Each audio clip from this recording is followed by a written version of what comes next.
Good evening class.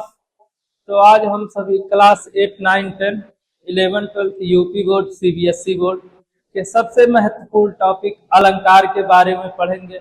और अलंकार में जैसा कि शब्द अलंकार आप सभी पढ़ चुके हैं, और आज हम सभी पढ़ेंगे अर्थालंकार। अर्थालंकार कहते किसे हैं?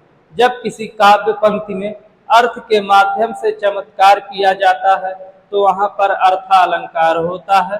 और इसकी परिभाषा देख लीजिए और इसके कुछ उदाहरण देख लीजिए। तो सबसे पहले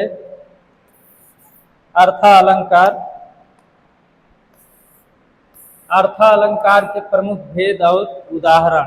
तो अर्थालंकार का पहला भेद है उपमा अलंकार, जहाँ किसी वस्तु या व्यक्ति की तुलना किसी अन्य प्रसिद्ध वस्तु या व्यक्ति या उसके गुण, रूप, स्वभाव आदि के आधार पर की जाती है तो उसे उपमा अलंकार कहते हैं। जैसे पीपर पात सरिस मन डोला, यहाँ पर मन की तुलना कैसे की जा रही है? पीपल के पत्तों के समान की जा रही है। दूसरा एग्जाम्पल है हरिपद कोमल कमल से, तो यहाँ पर भगवान के चरणों की तुलना कमल के फूल से की गई है। तो यहाँ पर उपमा अलंकार है। उपमा अलंकार की पहचानने की ट्रिक क्या है? जब किसी वाक्य में सा, सी, से, सम, सरिस, समान, जैसा, जैसे वाचक शब्द आते हैं तो वहां पर उपमा अलंकार होता है। बात करें अर्था अलंकार के दूसरे भेद की, तो दूसरा भेद है रूपक अलंकार, जहां पर उपमेय और उपमान में कोई भेद ना रखकर उपमेय पर ही उपमान का अभेद आरोपित कर दिया जाता है, अर्थात दोनों को एक ही मान लिया जाता है। उपमेय और उपमान में अत्यधिक समानता के कारण दोनों को एक ही मान लिया जाता है, तो वहां पर रूपक अलंकार होता है। जैसे मैया मैं तो चंद खिलौना ली हो, तो यहाँ पर भगवान श्री कृष्ण क्या कह रहे हैं माता से कि चंद्रमा को खिलौने के समान बता करके सीधे खिलौना ही कह दे रहे हैं। दूसरा है चरण कमल बंदो हरिराई, तो यहाँ पर क्या है? चरणों को ही कमल मान लिया गया है। बात करें अर्था अलंकार का तीसरा भेद उत्प्रेक्षा अलंकार। उत्प्रेक्षा अलंकार की परिभाषा हो जाएगी जहां उपमेय में उपमान की संभावना या कल्पना की जाती है, वहां पर उत्प्रेक्षा अलंकार होता है। उत्प्रेक्षा अलंकार पहचानने की ट्रिक देख लीजिए। जब पंक्ति में मनु मानव जन जानव जनहु मनहु ज्यों आदि शब्द आते हैं तो वहां पर उत्प्रेक्षा अलंकार होता है। जैसे सोहत ओढ़े पीठ पर श्याम सलोने गात, मानो नीलमणि शैल पर आतप पड़ो प्रभात। दूसरा है, यहाँ पर इसकी व्याख्या देख लीजिए।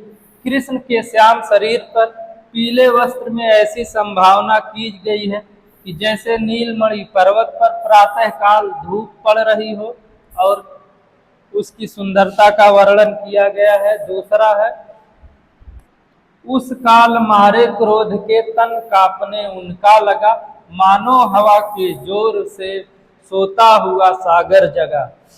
तो यहाँ पर क्या है? उत्प्रेक्षा अलंकार है। अगला अलंकार पढ़ेंगे अतिशयोक्ति अलंकार, जहां पर किसी व्यक्ति या वस्तु के विशेषता या वर्णन करते समय अत्यधिक बढ़ा चढ़ा करके वर्णन कर दिया जाता है, तो वहां पर अतिशयोक्ति अलंकार होता है। और अतिशयोक्ति अलंकार में क्या होता है? इसकी पहचान वास्तविक सच्चाई से और ज्यादा बढ़ा चढ़ा करके जब वर्णन किया जाता है तो वहां पर अतिशयोक्ति अलंकार होता है। जैसे हनुमान की पूंछ में लगन न पाई आग, लंका सिगरी जल गई, गए निशाचर भाग। तो यहाँ पर क्या है? पूंछ में आग नहीं लग पाई और लंका सारी जल गई और सारे राक्षस क्या है? भाग गए। दूसरा है आगे नदियां पड़ी अपार, घोड़ा कैसे उतरे पार, राणा ने सोचा इस पार, तब तक चेतक था उस पार। तो यहाँ पर कौन सा अलंकार हो जाएगा? अतिशयोक्ति अलंकार। अगला अलंकार पढ़ेंगे मानवीकरण अलंकार।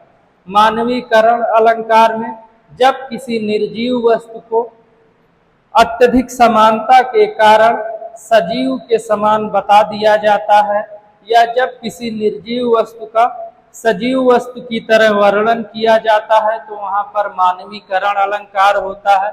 जैसे मेघ आए बड़े बन-ठन के संवर के, तो यहाँ पर क्या है, मेघ यानी कि काले बादलों को मनुष्यों की तरह सजने संवरने की बात की गई है। और दूसरा है फूल हंसे कलियां मुस्काई, तो यहाँ पर क्या है, कलियों को फूल के समान या मनुष्य के समान मुस्कुराता हुआ या हंसता हुआ बताया जा रहा है, तो यहाँ पर मानवीकरण अलंकार हो जाएगा। भ्रांतिमान अलंकार, भ्रांतिमान अलंकार में क्या होता है, जहां सादृश्य या समानता के कारण किसी वस्तु को भ्रमवश गलती से दूसरी वस्तु मान लिया जाए और उसी के अनुसार कार्य भी किया जाए, तो वहां पर क्या होता है, भ्रांतिमान अलंकार होता है। जैसे नाक का मोती अधर की कांति से, बीज दाड़िम का समझकर भ्रांति से, देख कर सहसा हुआ सुख मौन, सोचता अन्य सुख यह कौन। और दूसरा है पाए महावर देन को नाइन बैठी आए, फिर जान महावरी एड़ी मींडत जाए। तो यहाँ पर क्या है, नाइन नायिका की स्वाभाविक रूप से लाल एड़ी को आलता या महावर समझकर बार बार मल रही है।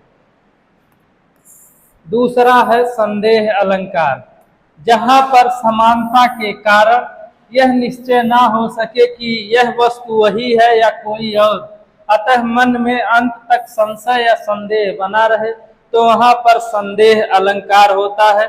जैसे नारी बीच सारी है कि सारी बीच नारी है, कि नारी ही की सारी है कि सारी ही नारी है।